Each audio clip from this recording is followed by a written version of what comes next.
आज इलेक्ट्रोकेमिस्ट्री का third lecture है। इससे पहले आपने 2 लेक्चर देखा था, आपने बेसिक सभी टर्मिनोलॉजी को क्लियर कर लिया था। अब जरूरत है जो मेन थीम है इस यूनिट का उसे समझने का। अगर आप इस यूनिट को सही से नहीं पढ़ते हैं तो बहुत ज़्यादा परेशानी क्रिएट होने वाला है। ये चैप्टर बहुत ही महत्वपूर्ण है और समस्या इसमें ज़्यादा होता है। बच्चों के समझ में यही सब कुछ नहीं आता है तो उनको लगता है कि ये सब्जेक्ट ही बड़ा हार्ड है। ऐसा कुछ नहीं है, एकदम आसानी से आप समझें, मज़ेदार है और मज़ेदार तब होगा जब आपके समझ में आएगा। तो ये काम आप हम पर छोड़ दीजिए, बस आप इसको अच्छे से शुरू से अंत तक देख लें कि कैसे इलेक्ट्रोकेमिस्ट्री में नए नए टर्म को आप अलग अलग तरीके से सीखते हुए जो हार्ड नट टाइप प्रॉब्लम है उसे सॉल्व करेंगे। तो आज के इस लेक्चर में मेनली 2 टॉपिक है और उस 2 टॉपिक में पहला है इलेक्ट्रोलाइसिस और दूसरा है इलेक्ट्रोलिटिक सेल।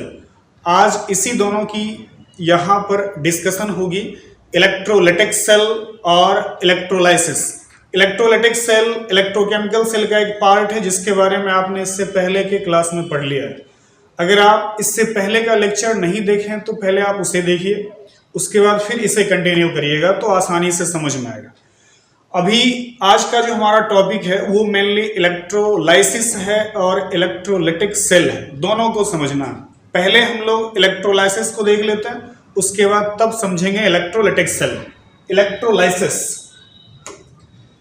इलेक्ट्रोलाइसिस इस यूनिट का बहुत ही ज्यादा महत्वपूर्ण पार्ट है।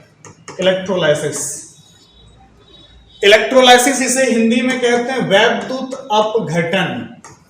इलेक्ट्रोलाइसिस वैद्युत अपघटन, इसके मीनिंग को देखते हैं। वर्ड जो फॉर्मेशन हुआ है उसके अलग अलग पार्ट को समझते हैं तो बड़ा आसानी से आप लंबे समय तक याद रख सकते हैं। देखा जाए तो इस इलेक्ट्रोलाइसिस में 2 अलग अलग वर्ड है, एक है इलेक्ट्रो दूसरा है लाइसिस। लाइसिस का मतलब होता है डिकम्पोजिशन, तोड़ने की प्रक्रिया। जैसे हिंदी में बोलते हैं अपघटन, मतलब तोड़ देना है, विघटित करना है। तो यहां पर इंग्लिश का वर्ड हो गया लाइसिस। लाइसिस का मतलब टूटना, डिकम्पोजिशन। लेकिन कब टूटेगा? जब इलेक्ट्रिक करंट पास करेंगे। इलेक्ट्रो बोले तो इलेक्ट्रिक करंट। तो इलेक्ट्रिक करंट के द्वारा अगर आप तोड़ने की प्रक्रिया पूरा करते हैं तो उसे कहा जाएगा इलेक्ट्रोलाइसिस। जैसा कि नाम है, वैद्युत अपघटन, विद्युत धारा पास कराएंगे, अपघटित होगा, टूट जाएगा, एक होगा तो एक से अधिक पार्ट में बट जाएगा, तो इस प्रक्रिया को बोला जाएगा इलेक्ट्रोलाइसिस। तो इलेक्ट्रोलाइसिस में किसको तोड़ेंगे? इलेक्ट्रोलाइट को तोड़ेंगे। इस बात का ध्यान रखिएगा, इलेक्ट्रोलाइट का डिकम्पोजिशन होगा। इससे पहले क्लास में आपने इलेक्ट्रोलाइट पढ़ा था, इलेक्ट्रोलाइट। इलेक्ट्रोलाइट को हिंदी में वैद्युत अपघट्य कहते हैं। तो जब किसी इलेक्ट्रोलाइट से, इलेक्ट्रोलाइट द्रवित अवस्था में या गलित अवस्था में होना चाहिए, इलेक्ट्रोलाइट मॉल्टेन स्टेट में होना चाहिए या लिक्विड स्टेट में होना चाहिए या फ्लूइड फॉर्म में बोल सकते हैं। द्रवित अवस्था या गलित अवस्था में इलेक्ट्रोलाइट है। अब उस इलेक्ट्रोलाइट से कौन चीज पास कराएंगे? करंट पास कराएंगे। तो करंट के पास होने से क्या होगा? इलेक्ट्रोलाइट डिकम्पोज हो जाएगा, टूट जाएगा। तो इलेक्ट्रोलाइट के टूटने की प्रक्रिया किसके द्वारा? इलेक्ट्रिक करंट के द्वारा। क्या कहलाएगा? तो प्रोसेस का नाम होगा इलेक्ट्रोलाइसिस। तो यहां पर इलेक्ट्रिक करंट में एक चीज और देख लीजिएगा, जो इलेक्ट्रिक करंट है वो डायरेक्ट करंट होना चाहिए। अल्टरनेटिंग करंट यहां यूज नहीं करेंगे। तो कौन सा करंट यूज करेंगे? तो डायरेक्ट करंट यूज करेंगे। डायरेक्ट करंट पास कराएंगे। अच्छा, डायरेक्ट करंट मिलेगा कहां से? सिंपल एग्जांपल, सेल से मिल जाएगा, बैटरी से मिल जाएगा। तो सेल या बैटरी का इस्तेमाल करके डायरेक्ट करंट पास कराएंगे। किससे पास कराएंगे? इलेक्ट्रोलाइट से पास कराएंगे। इलेक्ट्रोलाइट कैसा होगा? इलेक्ट्रोलाइट मॉल्टेन होगा, मॉल्टेन या लिक्विड होगा या सॉल्यूशन के स्टेट में होगा, मतलब गलित अवस्था में होना चाहिए। जब गलित अवस्था में इलेक्ट्रोलाइट रहेगा, उससे इलेक्ट्रिक करंट पास कराएंगे तो वो इलेक्ट्रोलाइट डिकम्पोज हो जाएगा। 2 या दो से अधिक पार्ट में बट जाएगा तो डिकम्पोज हुआ, किसके कारण हुआ? करंट के पास होने के कारण। इसलिए प्रोसेस का नाम रखा गया कौन चीज? इलेक्ट्रोलाइसिस। तो आज का मेन टॉपिक हमारा है इलेक्ट्रोलाइसिस। इलेक्ट्रोलाइसिस किसके सहायता से होगा वो भी हम लोग पढ़ेंगे। पहले एक बार फिर से इलेक्ट्रोलाइसिस को आप देख लीजिए। इलेक्ट्रोलाइसिस, तो इलेक्ट्रोलाइसिस है क्या? तो एक प्रोसेस है, एक प्रक्रिया है। इस प्रोसेस में क्या होता है? इलेक्ट्रोलाइट टूटता है। जैसे एग्जांपल में लेते हैं इलेक्ट्रोलाइट। इलेक्ट्रोलाइट का एग्जांपल सोडियम क्लोराइड है। सोडियम क्लोराइड एक इलेक्ट्रोलाइट है। अब इस इलेक्ट्रोलाइट के मॉल्टेन स्टेट से इसको किस स्टेट में ले आएंगे? तो मॉल्टेन स्टेट में ले आएंगे। यही NaCl है, यहां पर NaCl है। अब इस मॉल्टेन NaCl से, पिघले हुए NaCl से, सोडियम क्लोराइड से, अच्छा जब कभी सोडियम क्लोराइड मॉल्टेन स्टेट में जाएगा तो आपने लास्ट क्लास में पढ़ा था कि ये दो पार्ट में बटेगा। ये NaCl क्या क्या बनाएगा? तो सोडियम आयन बनाएगा और क्लोराइड आयन बनाएगा। और जब इससे करंट पास कराएंगे तो कंप्लीटली आपको सोडियम मिलेगा और क्या मिलेगा? क्लोराइड मिलेगा, क्लोरीन मिलेगा। तो इसी प्रोसेस का नाम रखा गया इलेक्ट्रोलाइसिस। तो पहले इलेक्ट्रोलाइसिस में होता क्या है इसको क्लियर कर लेते हैं, फिर कैसे होगा, कहाँ होगा, ये चीज भी सीखेंगे। इलेक्ट्रोलाइसिस, इलेक्ट्रोलाइट से, अच्छा इलेक्ट्रोलाइट का कौन सा स्टेट होगा? लिक्विड स्टेट होगा, पिघला हुआ फॉर्म होगा। तो लिक्विड स्टेट से कौन सी पास कराएंगे? तो करंट पास करा देंगे। इसी में इलेक्ट्रोड लगा करके करंट पास करा देंगे, इलेक्ट्रोड लगा करके करंट पास करा देंगे।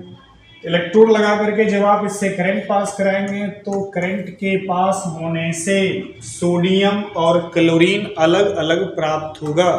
तो उसी प्रक्रिया का नाम रखा गया इलेक्ट्रोलाइसिस। इसमें कोई दिक्कत नहीं। अब इलेक्ट्रोलाइसिस होगा कहाँ, कैसे होगा इलेक्ट्रोलाइसिस? अच्छा एक चीज और, जैसे सोडियम क्लोराइड था, HCl हाइड्रोजन क्लोराइड भी है, ये भी इलेक्ट्रोलाइट है। ये इलेक्ट्रोलाइट है तो ये हाइड्रोजन आयन बनाता है और क्लोराइड आयन बनाता है। अब अगर इससे करंट पास कराते इसके मॉल्टेन फॉर्म से, इसके गलित अवस्था से जब विद्युत धारा प्रवाहित कराया जाएगा उस स्थिति में हाइड्रोजन गैस मिलेगा, क्लोरीन गैस मिलेगा। तो पहले हाइड्रोजन क्लोराइड था, अब डिकम्पोज हो गया, टूट गया और टूटने के बाद बनाएगा हाइड्रोजन और क्लोरीन। तो इस टूटने की प्रक्रिया का नाम रखा गया इलेक्ट्रोलाइसिस। तो लाइसिस हुआ कैसे, विघटन हुआ कैसे? जब इलेक्ट्रिक करंट पास कराए तब लाइसिस हुआ, तब विघटन हुआ। इसलिए इसका नाम रखा गया इलेक्ट्रोलाइसिस। करंट पास कराएंगे टूट जाएगा। अब इसी तरह से जितना भी इलेक्ट्रोलाइट, जैसे मान लीजिए कि ये तो साल्ट हो गया, लवण हो गया, ये एसिड है, एक बेस ले लेते हैं सोडियम हाइड्रोक्साइड।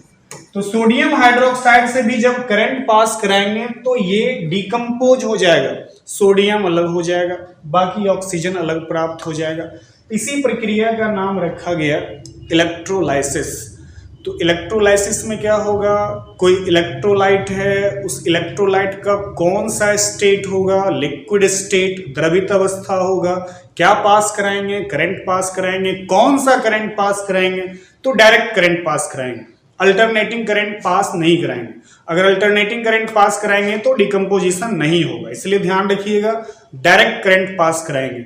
और अल्टरनेटिंग करंट पास होने से क्यों नहीं डिकम्पोजिशन होगा, आगे के डायग्राम में खुद ब खुद आपके समझ में आ जाएगा, क्योंकि आपने अल्टरनेटिंग करंट, डायरेक्ट करंट दोनों पढ़ रखा है, दोनों का नेचर होता है, डायरेक्शन होता है।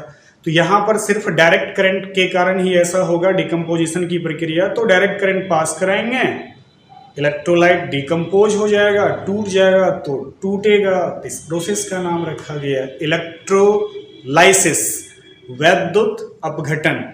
अब अगर वैद्युत अपघटन आपको समझना है कि आखिर ये होता कहाँ है, तो वैद्युत अपघटन की प्रक्रिया, इलेक्ट्रोलाइसिस की प्रक्रिया कहाँ होगी? इलेक्ट्रोलाइटिक सेल में होगी। इलेक्ट्रोलाइसिस होगा कहाँ? तो इलेक्ट्रोलाइसिस होगा इलेक्ट्रोलाइटिक सेल में। तो पहले हम लोग समझ लेते हैं इलेक्ट्रोलाइटिक सेल और तब इलेक्ट्रोलाइसिस करवाते रहेंगे। अलग अलग एसिड हो, बेस हो, साल्ट हो, अम्ल, भस्म, लवण, कोई भी इलेक्ट्रोलाइट है तो उसका इलेक्ट्रोलाइसिस करवाया जा सकता है। किसके सहायता से? तो इलेक्ट्रोलाइटिक सेल के सहायता से। अब पहले इलेक्ट्रोलाइटिक सेल देख लेते हैं, उसके बाद फिर इलेक्ट्रोलाइसिस करवाया जाएगा। इलेक्ट्रोलाइटिक सेल आपने पढ़ा था, जो इलेक्ट्रोलाइटिक सेल है वो एक डिवाइस है, और वह डिवाइस क्या करता है, तो इलेक्ट्रिकल एनर्जी को केमिकल एनर्जी में कन्वर्ट करता है। तो यहां भी हमारा जो इलेक्ट्रोलाइटिक सेल होगा वो केमिकल एनर्जी नहीं, इलेक्ट्रिकल एनर्जी को कन्वर्ट करेगा केमिकल एनर्जी में। तो इलेक्ट्रोलाइटिक सेल है क्या, तो इलेक्ट्रोलाइटिक सेल एक डिवाइस है, the device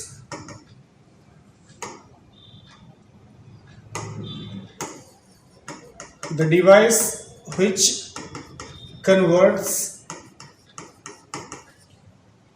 electrical energy into chemical energy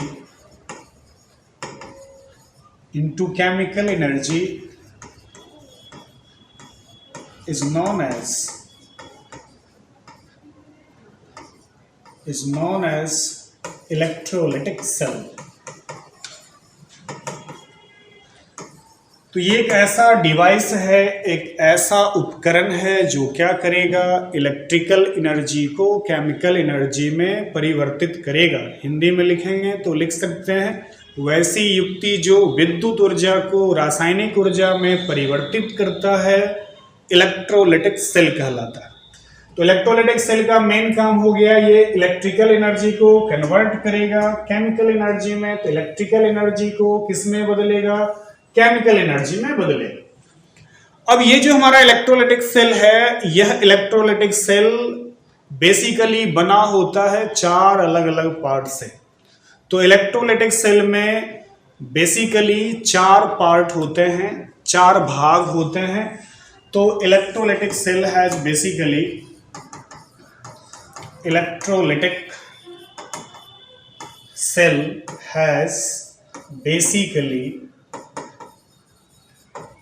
four parts.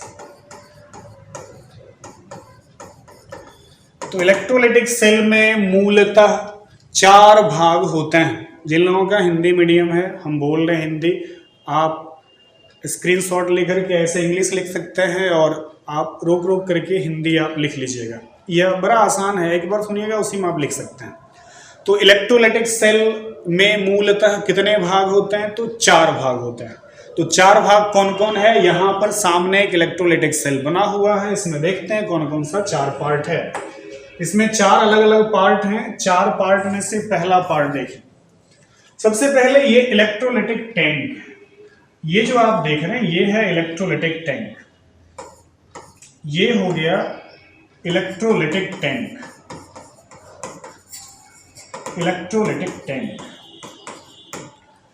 तो पहला पार्ट हो गया इलेक्ट्रोलाइटिक टैंक। तो यहां पर इलेक्ट्रोलाइटिक टैंक फर्स्ट पार्ट हो गया। इसका जो सेकेंड पार्ट है वो यहां इलेक्ट्रोलाइट, ये क्या है, तो ये इलेक्ट्रोलाइट है, ये इलेक्ट्रोलाइट है, इसको यहां लिख लीजिए, ये इलेक्ट्रोलाइट वैद्युत अपघट्य। और इलेक्ट्रोलाइट भी कैसा, तो फ्यूज्ड इलेक्ट्रोलाइट है, गलित अवस्था में है। तो इसका एक पार्ट हो गया इलेक्ट्रोलाइट 4 पार्ट में से एक हो गया इलेक्ट्रोलाइटिक टैंक। उसके बाद दूसरा हो गया इलेक्ट्रोलाइट। अब तीसरा देखिए, ये जो देख रहे हैं रॉड, यहां 2 रॉड है, इसको इलेक्ट्रोड कहते हैं। ये रॉड, ये भी इलेक्ट्रोलाइटिक सेल का ही पार्ट है। तो रॉड या इलेक्ट्रोड लिख लेते हैं। तो थर्ड पार्ट इसका क्या हो जाएगा, इलेक्ट्रोलाइटिक सेल का थर्ड पार्ट हो जाएगा, थर्ड पार्ट इलेक्ट्रोड। इसके थर्ड पार्ट में लिख सकते हैं इलेक्ट्रोड। इलेक्ट्रोलाइटिक सेल का जो थर्ड पार्ट है वो हो गया इलेक्ट्रोड्स। इसके बाद ये इलेक्ट्रोड हो गया, इलेक्ट्रोड। अब जो फोर्थ पार्ट है वो है external source of electrical energy. जो विद्युत धारा आप पास करेंगे जिससे कि रासायनिक ऊर्जा मिलेगा, तो वो विद्युत ऊर्जा मिलेगा कहां से, तो एक्सटर्नल सोर्स है। ये external source of electrical energy, ये हो गया विद्युत ऊर्जा का बाह्य स्रोत। ये विद्युत ऊर्जा का बाह्य स्रोत, ये सेल हो गया, शॉर्ट में लिख सकते हैं सेल या बैटरी। तो कुल मिलाकर इलेक्ट्रोलाइटिक सेल में 4 बेसिक पार्ट होते हैं। इस सब के मिलने से बनता है इलेक्ट्रोलाइटिक सेल। और इलेक्ट्रोलाइटिक सेल का मेन फंक्शन क्या है? तो यह विद्युत ऊर्जा को रासायनिक ऊर्जा में परिवर्तित करेगा। इलेक्ट्रोलाइटिक सेल विद्युत ऊर्जा को रासायनिक ऊर्जा में परिवर्तित करेगा। इसमें 4 पार्ट हो गया। इलेक्ट्रोलाइटिक टैंक, ये हो गया इलेक्ट्रोलाइट जो लिक्विड है, और ये इलेक्ट्रोड हो गया, और यहां जो आप देख रहे हैं ये है सेल। यहां सेल या बैटरी लिख सकते हैं, एक से अधिक सेल लगाए हैं तो बैटरी लिख लेते हैं, बैटरी। ये 4 पार्ट हो गए इलेक्ट्रोलाइटिक सेल के। तो इलेक्ट्रोलाइटिक सेल का काम क्या? इलेक्ट्रिकल एनर्जी को बदलेगा, किस एनर्जी में? केमिकल एनर्जी में बदलेगा। अब यहां पर इसके अलावा कुछ अलग चीज देखते हैं जो इलेक्ट्रोलाइटिक सेल के अंदर होता है। इलेक्ट्रोलाइटिक सेल में जो 2 अलग अलग इलेक्ट्रोड है, इसको भी इलेक्ट्रोड कहेंगे, इसको भी इलेक्ट्रोड कहेंगे।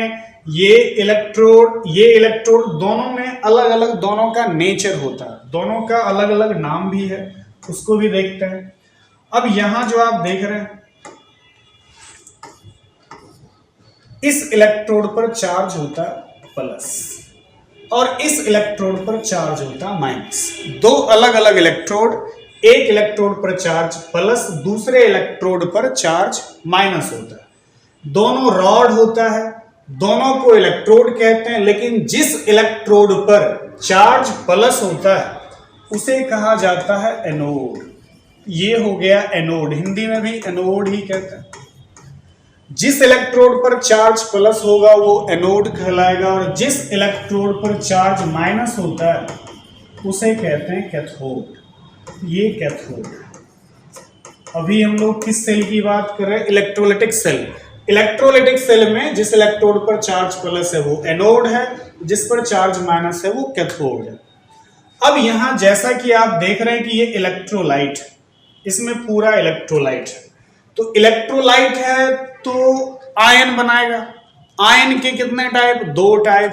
2 टाइप कौन कौन से हैं? तो एक निगेटिव आयन, दूसरा पॉजिटिव आयन। निगेटिव आयन को क्या कहते हैं? An ion. पॉजिटिव आयन को क्या कहते हैं? Cation. इसको भी समझना होगा। एक बार फिर से इलेक्ट्रोलाइटिक सेल देखते हैं। तो इलेक्ट्रोलाइटिक सेल में यहां जो इलेक्ट्रोलाइटिक सेल है, एक बार फिर से इसके अलग अलग पार्ट को देखते हैं। इलेक्ट्रोलाइटिक सेल में 2 इलेक्ट्रोड, यहां 2 इलेक्ट्रोड हो गया। अब दोनों इलेक्ट्रोड को एक्सटर्नल इलेक्ट्रिक फील्ड से, ये पॉजिटिव टर्मिनल, ये निगेटिव टर्मिनल सेल से कनेक्ट कर दिए।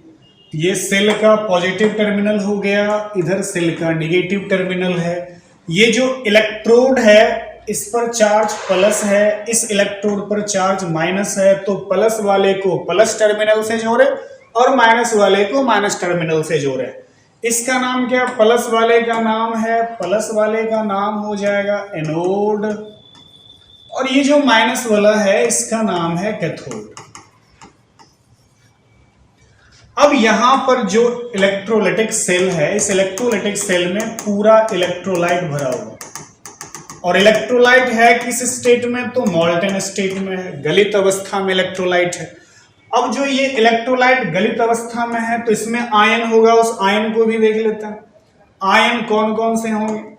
इसमें मान लेते हैं कि जो हमारा इलेक्ट्रोलाइट है वो इलेक्ट्रोलाइट AB है। AB इलेक्ट्रोलाइट क्या क्या बनाएगा? 2 आयन बनाएगा जब वो गलित अवस्था में जाएगा। एक बनाएगा A+ और दूसरा बनाएगा AB-। ये इलेक्ट्रोलाइट है। इलेक्ट्रोलाइट डिजॉल्व हो गया, घुल गया, तो घुलने के बाद क्या बनाएगा? आयन प्रोड्यूस करेगा।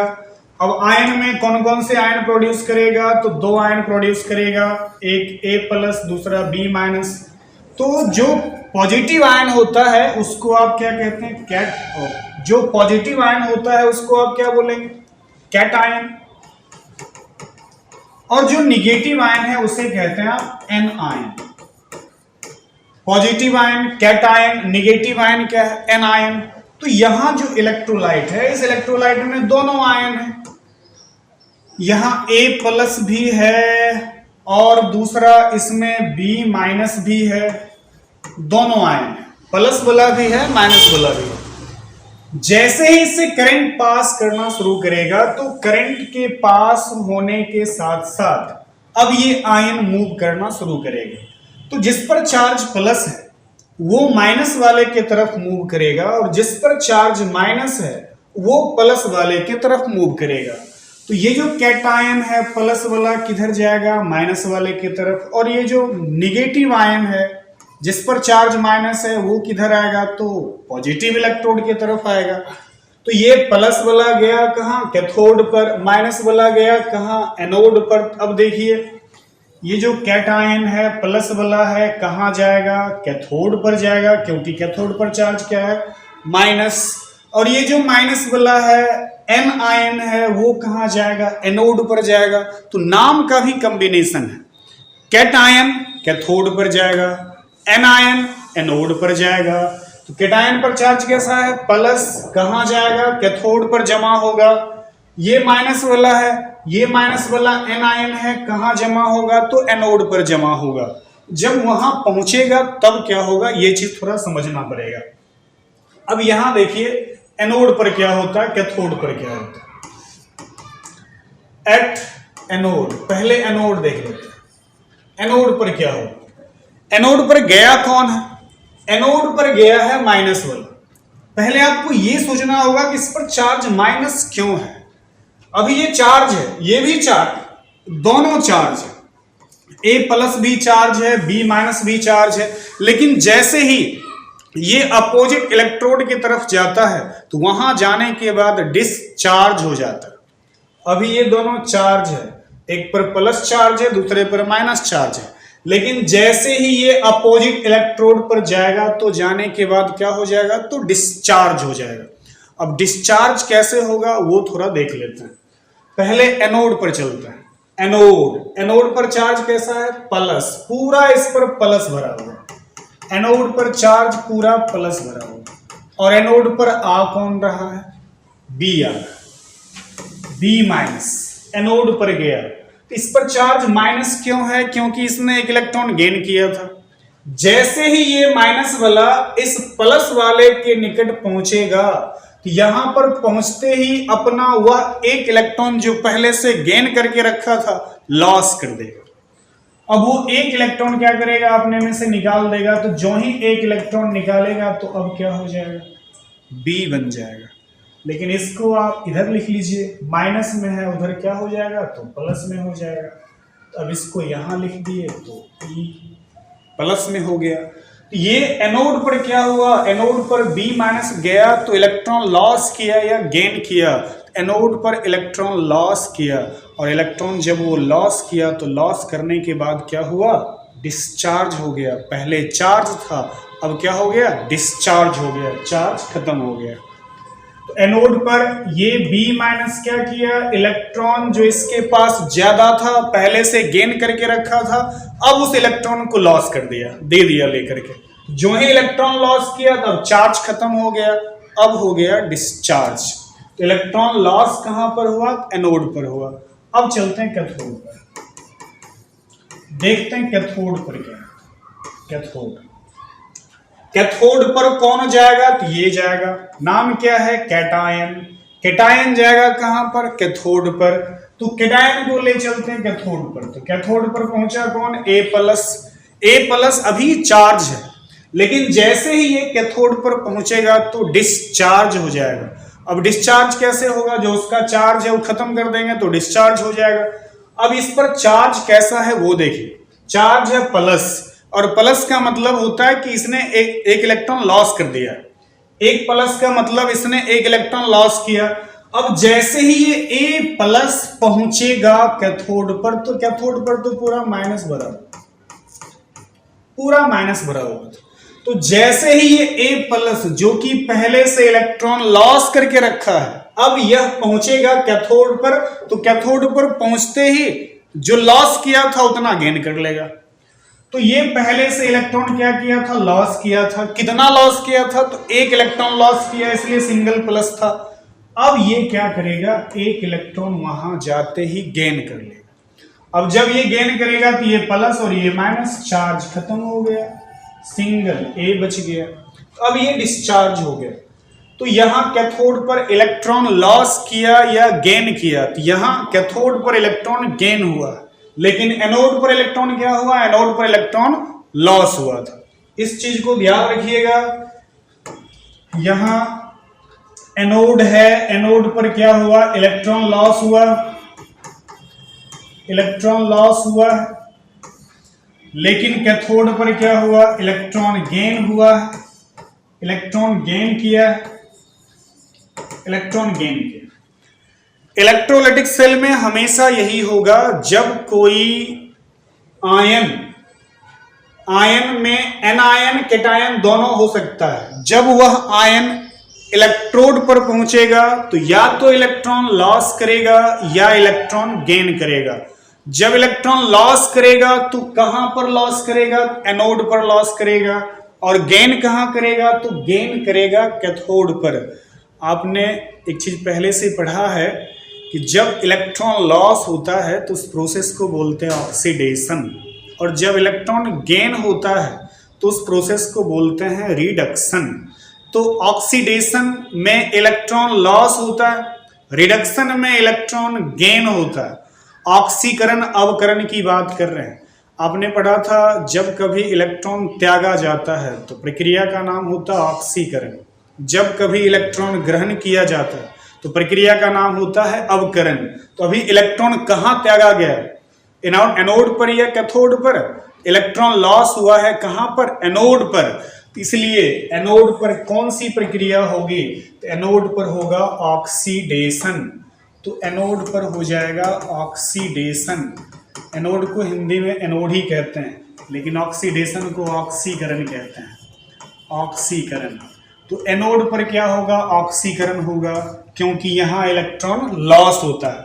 कैथोड पर क्या होता है, कैथोड पर इलेक्ट्रॉन गेन होता है, इलेक्ट्रॉन प्राप्त करता है, इलेक्ट्रॉन ग्रहण करता है। और जब इलेक्ट्रॉन ग्रहण होगा तब उस प्रोसेस का नाम क्या होगा, तो प्रोसेस का नाम रिडक्शन। रिडक्शन मतलब अवकरण। तो ऑक्सीकरण की क्रिया कहां हुई, एनोड पर। अवकरण की क्रिया कहां हुई, कैथोड पर। अब एक चीज और, एनोड का चार्ज कैसा है, प्लस है, कैथोड का चार्ज कैसा है, माइनस है। एनोड पर क्या हुआ, ऑक्सीडेशन, कैथोड पर क्या होगा, रिडक्शन। हमेशा इलेक्ट्रोलाइटिक सेल में ये सब प्रोसेस होगा। आप इसको अच्छे से तैयार कर लीजिए। अगर शॉर्ट में आप याद रखना चाहें तो लिख सकते हैं ऐसा, एनोड, एनोड ए से होता है, एनोड ए से है। एनोड पर चार्ज कैसा है, पॉजिटिव है, तो पॉजिटिव किससे होता है, पी से होता है। अब इसके बाद यहां क्या हुआ, ऑक्सीडेशन हुआ है, तो एपीओ, एनोड, एनोड पर चार्ज कैसा, पॉजिटिव, और यहां क्या होगा, तो ऑक्सीडेशन होगा, एपीओ एनोड के लिए हो गया। अब कैथोड की बात करते हैं, तो कैथोड किससे होता है, सी से होता है। कैथोड पर चार्ज क्या है, निगेटिव या पॉजिटिव है, तो निगेटिव है, निगेटिव है, सी एन हो गया। और यहां क्या हुआ, ऑक्सीडेशन हुआ कि रिडक्शन हुआ, तो रिडक्शन हुआ। तो रिडक्शन किससे होता है, आर से होता है, सी एन आर, एपीओ। इधर हो जाएगा एपीओ, इधर हो जाएगा सी एन आर। मतलब जो कैथोड है वो क्या होगा, निगेटिव होगा, और वहां क्या होगा, रिडक्शन होगा, अवकरण होगा। जो एनोड है वहां क्या चार्ज है, तो पॉजिटिव है, और वहां पर क्या होगा, ऑक्सीडेशन होगा। तो कंप्लीटली इलेक्ट्रोलाइटिक सेल में ये सारी प्रक्रियाएं होती हैं। इलेक्ट्रोलाइटिक सेल में इलेक्ट्रोलाइसिस होता है, वैद्युत अपघटन की क्रिया होती है। जो भी हमारा इलेक्ट्रोलाइट होता है वो डिकम्पोज होता है, और डिकम्पोज होने के बाद अलग अलग एलिमेंट में वो टूट जाता है। इलेक्ट्रोलाइट जनरली होता क्या है, तो कंपाउंड होता है, और वो टूट करके बनाता क्या है, इलेक्ट्रोलाइट टूट करके बनाता है एलिमेंट। एलिमेंट मतलब तत्व। अब एक एग्जांपल देख लेते हैं इलेक्ट्रोलाइसिस का। इलेक्ट्रोलाइसिस का एग्जांपल एक देख लीजिए। इलेक्ट्रोलाइसिस अब करवाना है इलेक्ट्रोलाइटिक सेल में करवाना, तो सेल तो कंप्लीट हो गया। सेल में 4 पार्ट थे, इलेक्ट्रोलाइटिक टैंक, इलेक्ट्रोलाइट, इलेक्ट्रोड और बाहर से सेल लगाए थे, बैटरी लगाए थे। इसके बाद इलेक्ट्रोलाइसिस हम करवाते हैं, इलेक्ट्रोलाइसिस।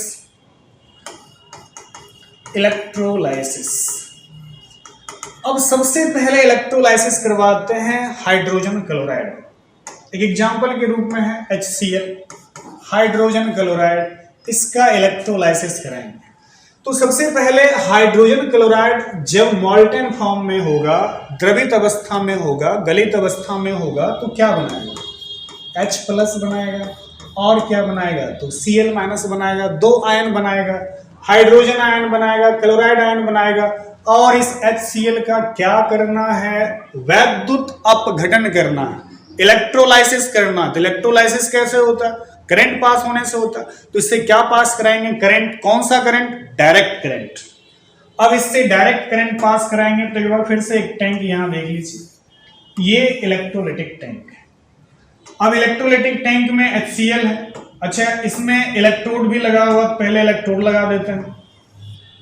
इलेक्ट्रोलाइटिक टैंक में इलेक्ट्रोड, 2 इलेक्ट्रोड, एक का नाम एनोड, दूसरे का नाम कैथोड। एनोड पर चार्ज कैसा है? तो एनोड पर चार्ज प्लस है। कैथोड पर चार्ज कैसा है? कैथोड पर चार्ज माइनस है। अब इसको एक्सटर्नल इलेक्ट्रिक फील्ड से जोड़ेंगे बाद में, पहले इलेक्ट्रोलाइट रख देता है। इलेक्ट्रोलाइट के रूप में कौन सा है? इलेक्ट्रोलाइट है HCl।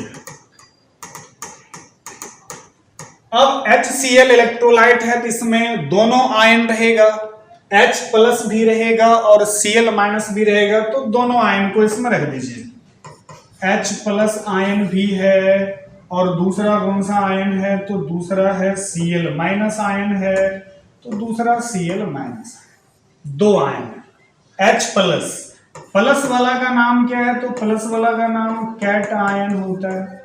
माइनस वाले का नाम क्या है? तो माइनस वाले को एन आयन कहते हैं। अब ये प्लस वाला जो इलेक्ट्रोड है, ये जो इलेक्ट्रोड है प्लस वाला, इस इलेक्ट्रोड की बात करें और इस इलेक्ट्रोड की, तो प्लस वाले इलेक्ट्रोड को क्या कहते हैं? प्लस वाले इलेक्ट्रोड का नाम है एनोड। और ये जो माइनस वाला इलेक्ट्रोड है इसका नाम क्या है? तो माइनस वाला इलेक्ट्रोड का नाम है कैथोड। 2 इलेक्ट्रोड। इलेक्ट्रोलाइसिस किसका करवाना है? तो इलेक्ट्रोलाइसिस किसका? Electrolysis of HCl, hydrogen chloride का इलेक्ट्रोलाइसिस है। हाइड्रोजन क्लोराइड में कौन कौन है? तो H+ है, Cl- है, H+ Cl- इलेक्ट्रोड लगा दिए हैं। अब इसको एक्सटर्नल इलेक्ट्रिक फील्ड से जोड़ देते हैं, बाहर से इलेक्ट्रिक फील्ड अप्लाई करते हैं। तो प्लस वाला टर्मिनल यहां सेल लगा देते हैं, सेल। तो सेल का नेगेटिव जो टर्मिनल है, नेगेटिव टर्मिनल नेगेटिव इलेक्ट्रोड से और पॉजिटिव टर्मिनल पॉजिटिव इलेक्ट्रोड से जुड़ गया। अब जैसे ही ये जुड़ेगा तो जुड़ने के बाद इससे करंट पास करना शुरू करेगा। और जब करंट पास करना शुरू करेगा तो इसमें करंट को कौन ले जाएगा? तो आयन ले जाएगा। कौन कौन आयन? तो ये कैटायन और एनायन, हाइड्रोजन आयन और क्लोराइड आयन। अभी आपने पढ़ा था जो पॉजिटिव आयन होता है कैथोड की तरफ जाता है, नेगेटिव आयन एनोड की तरफ जाता है, मतलब कैटायन। ये जो कैटायन है, ये कैटायन कहां जाएगा? तो कैटायन जाएगा कैथोड पर। और ये एनायन कहां जाएगा? तो एनायन जाएगा एनोड पर। तो जब कैटायन कैथोड पर गया, एनायन एनोड पर गया, तो मिला क्या? तो जो मिला उसे अब लिखते हैं। हमारे पास क्या था? तो हमारे पास था HCl। हमारे पास ये HCl है। HCl 2 पार्ट में बट गया, इसमें 2 आयन, एक H+, दूसरा कौन? Cl-। अब ये जो H+ आयन है और ये Cl- आयन, हाइड्रोजन आयन कहां गया? कैथोड पर गया। तो हाइड्रोजन को ले आते हैं कहां पर? कैथोड पर, एट कैथोड। क्लोराइड आयन कहां गया? क्लोराइड आयन एनायन है और ये एनायन कहां? एनोड पर गया। तो एनायन गया एनोड पर। तो at cathode, at anode, cathode पर, एनोड पर। तो कैथोड पर कौन आया? कैथोड पर आया है हाइड्रोजन। अब हाइड्रोजन का काम कर लेते हैं। हाइड्रोजन पर चार्ज कैसा है? प्लस। अब ये प्लस वाला हाइड्रोजन जैसे ही कैथोड पर पहुंचेगा तो अभी भी चार्ज ही रहेगा कि डिस्चार्ज हो जाएगा? तो ये चार्ज था, लेकिन यहाँ पहुंचते ही डिस्चार्ज हो जाएगा। अब ये एक इलेक्ट्रॉन पहले से लॉस किया हुआ था, जैसे ही यहाँ पर पहुंचेगा तो एक इलेक्ट्रॉन गेन कर लेगा। तो कौन गेन करेगा? तो हाइड्रोजन। कितना इलेक्ट्रॉन? एक इलेक्ट्रॉन। और जब ये एक इलेक्ट्रॉन गेन करेगा तो क्या बनाएगा? H बनाएगा, हाइड्रोजन एटम बनाएगा। लेकिन आप जानते हैं कि हाइड्रोजन कभी भी एटॉमिक फॉर्म में नहीं रहता, हाइड्रोजन मॉलिक्यूलर फॉर्म में रहता है। तो एक हाइड्रोजन आयन यहाँ गया तो हाइड्रोजन एटम बनाया, दूसरा फिर हाइड्रोजन आयन, इसमें तो बहुत सारे हाइड्रोजन आयन और क्लोराइड आयन है, दूसरा हाइड्रोजन भी यहां जाएगा तो वो भी क्या करेगा? हाइड्रोजन एटम बनाएगा। तो दो एटम आपस में जुड़ेंगे और दो एटम हाइड्रोजन का जब आपस में जुड़ेगा तो क्या बनाएगा? H2 मॉलिक्यूल बनाएगा और ये हाइड्रोजन गैस मुक्त हो जाएगा। कहां पर मुक्त हो जाएगा? तो कैथोड पर मुक्त हो जाएगा। तो जब कभी इलेक्ट्रोलाइसिस कराएंगे HCl का तो हाइड्रोजन गैस कहां पर मुक्त होगा? कैथोड पर मुक्त होगा। अब इसके बाद बारी किसकी है? अब इसके बाद क्लोराइड आयन की बात करते हैं, जिसको क्या बोलेंगे? एन आयन, जिस पर चार्ज कैसा? माइनस। अब ये माइनस वाला जो क्लोराइड आयन है वो कहां जाएगा? वो जाएगा एनोड पर। नाम है एनायन, जाएगा कहां? एनोड पर। चार्ज था माइनस, तो माइनस वाला किधर जाएगा? प्लस वाले की तरफ गया। ये माइनस वाला पहुंच गया प्लस वाले की तरफ, तो प्लस वाला का नाम क्या? एनोड। अब जब ये एनोड पर पहुंचा Cl माइनस, बेचारा पहले से एक इलेक्ट्रॉन लेके बैठा था, अब ये एक इलेक्ट्रॉन लेके बैठा था इसलिए चार्ज था। अब होना क्या है? डिस्चार्ज।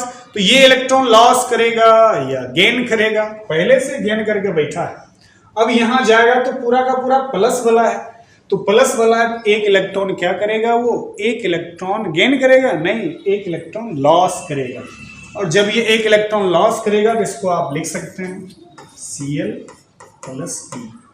इधर प्लस, ये इलेक्ट्रॉन इधर लिखेंगे तो माइनस में लिखेंगे, उस तरफ लिख दिए, प्लस में हो गया इलेक्ट्रॉन। अब देखिए, एक क्लोरीन परमाणु मिला, वो डिस्चार्ज हो गया, लेकिन क्लोरीन भी मॉलिक्यूलर फॉर्म में रहता, अकेला तो रहेगा नहीं। तो दो क्लोरीन आयन जब यहां जमा हो जाएगा तो दोनों क्लोरीन एटम, दोनों क्लोरीन परमाणु मिल करके क्या बनाएगा? Cl2 बनाएगा। तो क्लोरीन गैस कहां मुक्त होगा? तो क्लोरीन गैस मुक्त होगा कहां पर? एनोड पर। और हाइड्रोजन गैस कहां मुक्त होगा? तो कैथोड पर। तो जब इलेक्ट्रोलाइसिस कराएंगे तो इलेक्ट्रोलाइसिस कराने के बाद हाइड्रोजन गैस मुक्त होगा कैथोड पर और क्लोरीन गैस मुक्त होगा एनोड पर। एक चीज और, कहां पर इलेक्ट्रॉन गेन किया? यहां पर इलेक्ट्रॉन गेन हुआ, इलेक्ट्रॉन गेन हुआ। और यहां क्या हुआ? इलेक्ट्रॉन गेन नहीं हुआ, यहां तो इलेक्ट्रॉन लॉस किया, यहां तो इलेक्ट्रॉन निकालना पड़ा उसको, तो यहां इलेक्ट्रॉन लॉस हुआ, इलेक्ट्रॉन लॉस किया, इलेक्ट्रॉन त्याग दिया। तो जब इलेक्ट्रॉन त्यागता है तो क्या होता है? लॉस करता है तो ऑक्सीडेशन होता है। तो यहां पर क्या होगा? तो यहां हो जाएगा ऑक्सीडेशन, ऑक्सीडेशन और ऑक्सीकरण। ऑक्सीडेशन मतलब ऑक्सीकरण। तो ऑक्सीकरण कहां हो रहा है? एनोड पर। और यहां इलेक्ट्रॉन गेन किया है, तो जब इलेक्ट्रॉन गेन करेगा तो इलेक्ट्रॉन गेन करेगा तो क्या होगा? रिडक्शन। और रिडक्शन का मतलब क्या होता है? रिडक्शन मतलब होता है अवकरण। तो यहां भी देखिए, जो इससे पहले एग्जाम्पल में देखे थे वो चीज यहां भी है, ऑक्सीडेशन हो रहा और क्या हो रहा? रिडक्शन हो रहा। ये बहुत ही इंटरेस्टिंग टॉपिक है।